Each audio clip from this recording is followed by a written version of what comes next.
13 games. And we got to point out every flaw she got going on right now. Right off the bat, she going out there just knocking down threes in everybody's faces, by the way. Making Hall of Fame kind of passes. But nah. Oh, but the Paige Beckers. Oh, but the Angel Reese. Oh, but the anybody. Oh, but the Asia Wilson. All the while, the regular sports fan that showed up and said, that woman. Sports commentator Katie Nolan drew criticism this week after comments she made about Caitlin Clark's fan base during a podcast appearance, reigniting an ongoing debate about how new fans have been received in WNBA media coverage. Nolan has worked across numerous sports media platforms since 2011, including national television, digital shows, and podcasts. All the while, the regular sports fan that showed up and said, that woman, that young lady's very intriguing. I was watching her. I caught her playing for this Iowa team. I started watching her. Holy crap. The atmosphere was unbelievable. She's clutch. She looks like the makings of an all-time legend. We are all witness from the very beginning. You know, I was young when Jordan came on the scene. I was 10 years old. You know? And yeah, I can remember. She currently hosts a SiriusXM podcast called Casuals, which she has described as being aimed at casual sports listeners rather than diehard fans. During a recent appearance on a podcast hosted by former WNBA player Sue Bird, Nolan discussed what she characterized as a difficult adjustment period for the league this season. 10 years old. You know? And yeah, I can remember all that. I came up through that. But the first couple of years are hazy. We're right here. We're on the ground floor of witnessing greatness. And the people involved with the WNBA, women's sports, these women's sports champions, they don't want regular sports fans involved. And they've used every excuse. We'll call them homophobic. We'll call them. Nolan said she felt some new fans who began following the WNBA appeared to be drawn in specifically because of one player, Clark, in a way that felt disconnected from the broader women's basketball community that has supported the league for years. She described the intensity of that fan support as something that could come across as hate disguised as love toward the rest of the league, and said longtime fans and players have had to work through friction created by an influx of newer viewers focused heavily on a single athlete. Racist. Well, we're bound to get them out of here. Guys, I've said this prior. I'll say it again. The fact that I know I am the burr in these people's asses motivates me to keep watching and covering this, to be honest. I mean, that has motivated me as much as anything else. She framed this as a growth period for the sport, acknowledging it was an uncomfortable dynamic to navigate, but one she felt the league needed to work through. The comments prompted significant pushback from critics, many of whom argued the framing unfairly characterized new fans, including many first-time WNBA viewers, as having bad intentions, rather than crediting them with helping drive a substantial rise in attendance, merchandise sales, and television ratings during Clark's rookie and second seasons. That has motivated me as much as anything else. So, another champion of woke BS over the years is one Katie Nolan. Now, if that name sounds kind of familiar, somewhat familiar, it might be because she's been on every sports network in existence.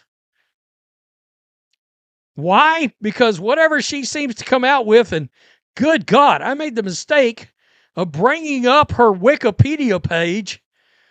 Critics pointed to league-wide viewership increases as evidence that new fans were engaging in good faith, and argued that dismissing their enthusiasm as suspect risked alienating a demographic that had meaningfully expanded the league's audience after years of comparatively modest ratings. Critics also pushed back on the idea that frustration among some fans was baseless, pointing to instances of physical contact and on-court tension between Clark and opposing players throughout the season as a legitimate source of fan reaction, rather than something manufactured or rooted in bias. I was like, how many different shows and podcasts and crap over the years has she had? She's just been active since 2011. Crowd Goes Wild, No Filter, Touchdown and Injury, Garbage Time with Katie Nolan, Garbage Time Podcast with Katie Nolan, Sports Center on Snapchat, Always Late with Katie Nolan. All these different shows. You know why there's so many different shows? It's because they all keep failing. Some commentators argued that fans reacting strongly to perceived rough treatment of a popular player is a normal part of sports fandom, not evidence of hostility toward the league as a whole. The debate reflects a broader tension that has played out across WNBA media coverage since Clark entered the league, between longtime supporters of women's basketball, who have followed the sport for decades, and a wave of newer fans whose interest coincided with Clark's rise to prominence. It's because they all keep failing. And it's because of these kind of garbage-ass bullshit takes. She currently hosts the Sirius XM podcast Casuals. Now, guys, I like to go for walks. It's kind of my cardio along with my weight training, and I go out. I like to walk outside, and I always listen to different podcasts. Well, a lot of times they will advertise a new podcast. That dynamic has repeatedly surfaced in discussions about media coverage, ratings, and how players, coaches, and commentators discuss the shifting fan base. With the offseason underway and the next WNBA season still months away, the discussion around how the league and its media figures handle this audience shift is expected to continue. To listen to different podcasts. Well, a lot of times they will advertise a new podcast. I just heard this one advertise. Casuals with Kaylee Nolan. Have you ever wondered why blah, blah, blah, don't take sports that seriously, blah, blah, blah? And I'm like, you created a sports podcast hoping that sports fans would listen to a podcast, but you don't want it to be hardcore fans. But, okay. I mean, that sounds destined to crash and burn. But, okay, that's fine. Whatever. The Indiana Fever secured a road win in Toronto, though the game was far from smooth. Kelsey Mitchell was involved in a tense on-court moment, appearing visibly frustrated with an opposing player and pointing directly in her face during a heated exchange, a reaction described as uncharacteristic for her. Mitchell had another historic moment. Now, she did leave the game to go to the locker room in the fourth quarter. She did not play none of the fourth quarter, y'all. I hope Kelsey Mitchell isn't hurt, but the way and the level she's been playing at this whole season, I think everybody on the planet Earth and Mars knows she's making a run for the WNBA MVP. But here's the kicker. She's doing it too hard. Like she's The contest itself turned into a roller coaster. Mitchell delivered another standout performance, but she exited the game entirely during the fourth quarter and didn't return. She's doing it too hard.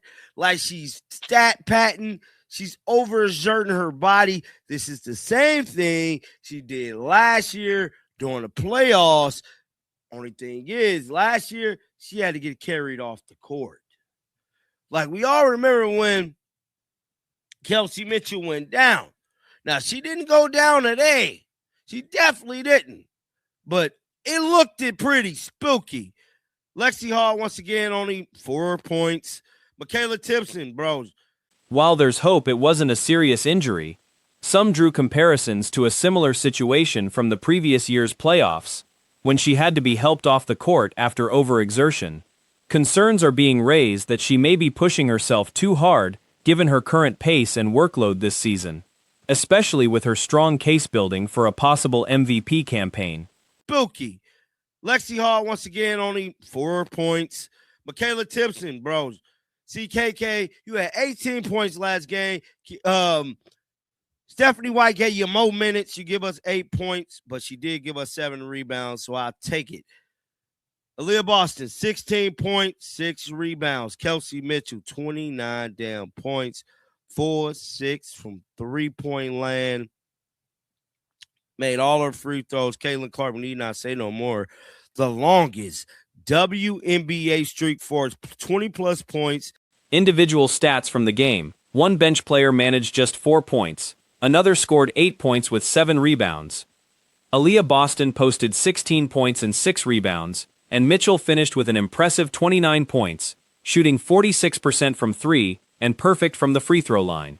Caitlin Clark added 24 points on 7 of 16 shooting, including 4 made threes. A notable improvement given she's typically been averaging closer to 2 per game. I say no more. The longest WNBA streak for 20-plus points and 10-plus assists is Caitlin Clark. I mean, 20-plus points and 5-plus assists. My apologies. Caitlin Clark, 24 points, 7 of 16 from the field, 4 of 9. Caitlin had 4 threes in this game, which is good because she normally been averaging just 2. So it is good to see her finding her shot again. But, guys, this game was 1-1. Sophie Cunningham was booed bad. Clark also continues to hold the league record for consecutive games with at least 20 points and 5 or more assists. Sophie Cunningham faced heavy booing from the crowd throughout the game, a reaction some found excessive given the circumstances, though it's noted this isn't the first time she's drawn strong reactions from opposing fan bases. This game was 1-1. Sophie Cunningham was booed bad. They tried to boo her ass out of Canada, which is crazy in itself. It is what it is, man. It is what it is when it comes to Sophie. I don't know what it is with the people that's not liking Sophie, but I don't know, man. Shout out to Venom. Venom had this to say about the Kelsey Mitchell situation. Yeah. Game 5, but how she never seems tired. It can always go, but you have to be careful. Yeah. Commentary circulating online noted that while Mitchell's ability to seemingly never tire is impressive, her workload needs to be managed carefully, referencing last year's playoff injury as a cautionary example. The argument being made is that having Clark available to take on more possessions allows Mitchell moments to recover during games, and that a heavier, non-stop workload isn't sustainable across a full 4 quarters long term.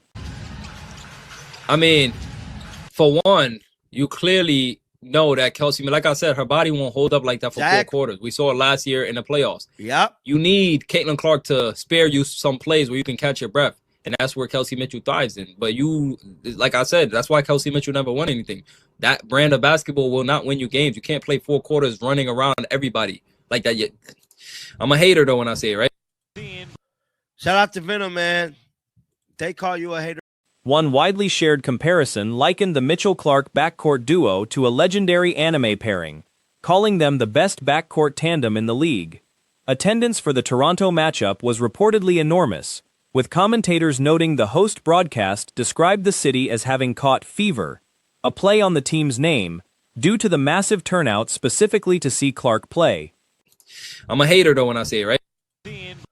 Shout out to Venom, man. They call you a hater for anything nowadays, dog. So before this game, there was thousands of people in Canada that showed up to see Caitlin Clark. It was so bad that the commentator that went to the game said the city of Toronto had a fever. This is just some of the crowd. This is just some of the crowd. This right here that I'm showing y'all. Caitlin Clark doing what Caitlin Clark does. But the amount of people that show... Crowd footage circulating from the arena was compared to Super Bowl level attendance given the size and energy of the crowd. Despite the eventual win, the Fever nearly let the game slip away after building a lead as large as 30 points, before Tempo mounted a serious comeback, cutting the final margin to just a handful of points in a 101-95 final score. Caitlin Clark doing what Caitlin Clark does. But the amount of people that showed up to this game, insane, bro. And y'all see Caitlin doing what Caitlin does. Now I want you guys to watch this. Look at this. Yo, what's going on? This is the Caitlin Clark effect. Take a look at this. Look, you thought it was Super Bowl. You thought it was damn Super Bowl. Look at all those people, man. Team stats showed Indiana shooting an efficient 53% from the field and 84% from three-point range on 11 of 25 shooting, while still getting out-rebounded overall and committing a high 17 turnovers, several attributed to Clark. The largest lead of the game reached 17 points at one stretch before narrowing significantly down the stretch.